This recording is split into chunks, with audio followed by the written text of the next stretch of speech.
Pemirsa, cuaca ekstrim yang terjadi di sejumlah daerah ditindaklanjuti dengan kesiapsiagaan penanggulangan bencana oleh Polresta Denpasar dan instansi terkait. Keselarasan penanggulangan bencana dan penanggulangan pandemi COVID-19 menjadi acuan dalam pelaksanaannya.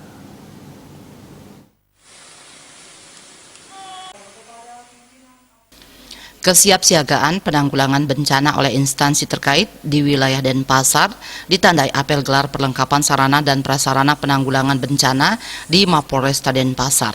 Apel ini diikuti oleh instansi terkait diantaranya BPBD Kota Denpasar, BMKG Wilayah 3 Denpasar, dan TNI.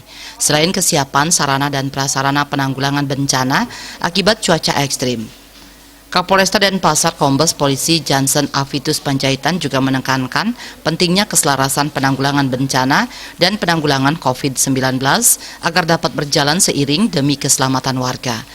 Di tengah pandemi COVID ini,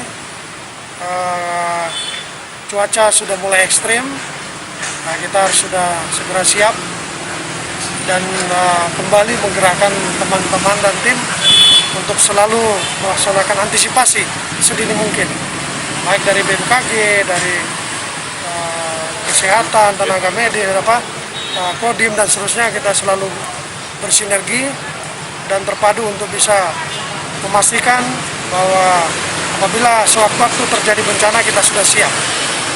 Pemetaan wilayah bencana, rawan bencana di wilayah Denpasar mana ya? Kalau di wilayah Denpasar pada umumnya memang kita lebih ke daerah-daerah pantai, kemudian aliran sungai, kemudian di beberapa titik lokasi yang kemungkinan akibat dampak gempa. Seperti yang kita ketahui kan ada beberapa gempa, pohon tumbang, bahkan dampak bencana itu kan mungkin bisa saja terjadi kebakaran akibat goyangan sehingga bisa menimbulkan korslet dan seterusnya.